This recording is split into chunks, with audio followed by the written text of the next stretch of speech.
Hello hi ಎಲ್ರಿಗೂ ನಮಸ್ಕಾರ. ನೀವು ನೋಡ್ತಾ ಇದ್ದೀರಾ ಖುಷಿ ಕುಕಿಂಗ್ ಯೂಟ್ಯೂಬ್ ಚಾನಲ್.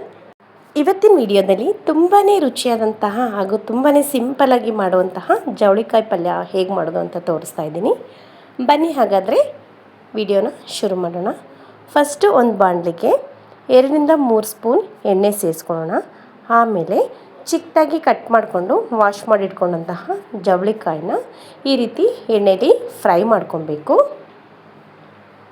ಫಸ್ಟು ಎಣ್ಣೆಲಿ ಚೆನ್ನಾಗಿ ಕೆಂಪುಗೋವರೆಗೂ ಫ್ರೈ ಮಾಡಿಕೊಂಡ್ರೆ ಪಲ್ಯ ತಿನ್ನೋದಕ್ಕೆ ತುಂಬ ಟೇಸ್ಟಿಯಾಗಿರುತ್ತೆ ಮತ್ತು ಬೇಗನೂ ಸಹ ಬೇಯುತ್ತೆ. ನೋಡಿ, ಈ ರೀತಿ ಎಲ್ಲ ಜವಳಿಕಾಯಿನೂ ಚೆನ್ನಾಗಿ ಫ್ರೈ ಮಾಡ್ಕೊಬೇಕು.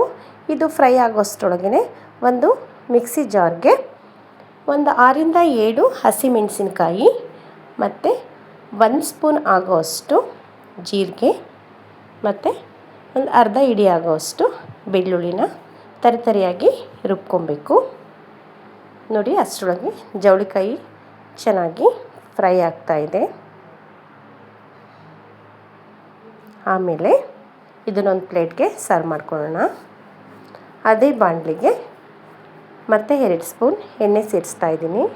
ಎಣ್ಣೆ ಸ್ವಲ್ಪ ಬಿಸಿ ಆದಮೇಲೆ ಅರ್ಧ ಹಿಡಿಯಷ್ಟು ಕರಿಬೇವು, 3 ದಪ್ಪ ಈರುಳ್ಳಿನ ಚಿಕ್ಕದಾಗಿ ಕಟ್ ಮಾಡಿಕೊಂಡು ಸೇರಿಸ್ಕೊಂಡು ಫ್ರೈ ಮಾಡ್ಕೊಳ್ತಾ ಇದ್ದೀನಿ. ನೋಡಿ, ಈರುಳ್ಳಿ ಎಲ್ಲ ಚೆನ್ನಾಗಿ ಫ್ರೈ ಆಗಬೇಕು. ಅಲ್ಲಿವರೆಗೂ ನಿಧಾನ ಉರಿಯಲ್ಲಿ ಫ್ರೈ ಮಾಡ್ಕೊಳ್ಳೋಣ. ನಾವಿವತ್ತು ಹೊಸ ಯೂಟ್ಯೂಬ್ ಚಾನಲ್ನ ಓಪನ್ ಮಾಡ್ಕೊಂಡಿದ್ದೀವಿ. ಪ್ಲೀಸ್ ಎಲ್ರದ್ದು ಸಪೋರ್ಟ್ ಇರಲಿ. ಹಾಗೆ ನಮ್ಮ ಚಾನಲ್ನ ಸಬ್ಸ್ಕ್ರೈಬ್ ಮಾಡ್ಕೊಳ್ಳಿ. ನೋಡಿ, ಈರುಳ್ಳಿ ಚೆನ್ನಾಗಿ ಫ್ರೈ ಆದಮೇಲೆ ರುಬ್ಕೊಂಡಂಥ ಮಿಶ್ರಣನ ಸೇರಿಸ್ಕೊಳ್ತಾ ಇದ್ದೀನಿ. ಇದು ಅಷ್ಟೇ ಹಸಿ ಸ್ಮೆಲ್ ಹೋಗೋವರೆಗೂ ನೀಟಾಗಿ ಫ್ರೈ ಮಾಡ್ಕೊಬೇಕು. ನೋಡಿ, ಚೆನ್ನಾಗಿ ಫ್ರೈ ಆದಮೇಲೆ ಜವಳಿಕಾಯಿನ ಸೇರಿಸ್ಕೊಳ್ತಾ ಇದ್ದೀನಿ. ಈಗ ಮಿಕ್ಸ್ ಮಾಡ್ಕೊಳ್ತಾ ಇದ್ದೀನಿ.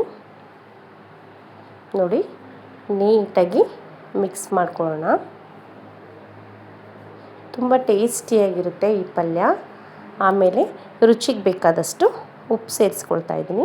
ಉಪ್ಪು ಸ್ವಲ್ಪ ನೋಡಿನೇ ಹಾಕ್ಕೊಳ್ಳಿ. ನೋಡಿ, ಈಗ ಮತ್ತೆ ಎಲ್ಲ ಒಂದು ಸಲ ಮಿಕ್ಸ್ ಮಾಡ್ಕೊಳ್ತಾ ಇದ್ದೀನಿ.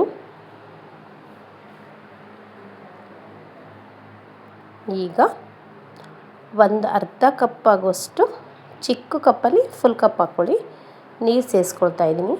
ಜವಳಿಕಾಯಿ ಸ್ವಲ್ಪ ಬೇಯಬೇಕಲ್ಲ, ಸೊ ಅದಕ್ಕೋಸ್ಕರ ಒಂದು ಅರ್ಧ ಕಪ್ ಅಥವಾ 1 ಕಪ್ ನೀರು ಸೇರಿಸ್ಕೊಳ್ಳಿ.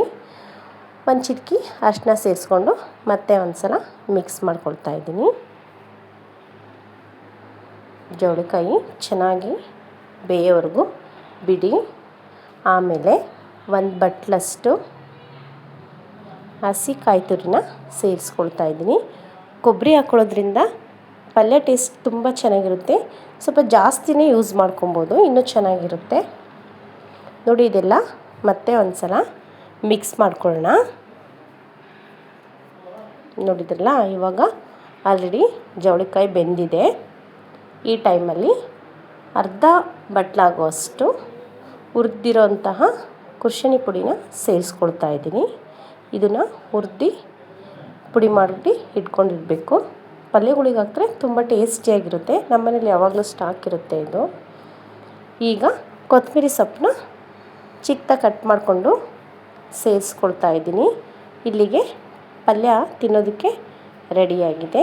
ನೋಡಿ, ಎಷ್ಟು ಸಿಂಪಲಾಗಿ ಈಸಿಯಾಗಿ ಮಾಡ್ಕೊಬೋದು. ಬ್ಯಾಚುಲರ್ಸ್ಗಂತೂ ತುಂಬ ಚೆನ್ನಾಗಿದೆ ಇದು. ಮಧ್ಯಾಹ್ನ ಲಂಚ್ಗೆ ಮತ್ತು ಚಪಾತಿ ಜೊತೆ ರೊಟ್ಟಿಗೆ ತುಂಬ ಟೇಸ್ಟಿಯಾಗಿರುತ್ತೆ. ನೀವು ಒಂದು ಸಲ ಮನೇಲಿ ಟ್ರೈ ಮಾಡಿ ಹೇಗೆ ಬಂತು ಅಂತ ಕಮೆಂಟ್ ಬಾಕ್ಸಲ್ಲಿ ಕಮೆಂಟ್ ಹಾಕಿ. ನಮ್ಮ ಈ ವಿಡಿಯೋ ಇಷ್ಟ ಆದರೆ ಪ್ಲೀಸ್ ಲೈಕ್ ಮಾಡಿ, ಶೇರ್ ಮಾಡಿ.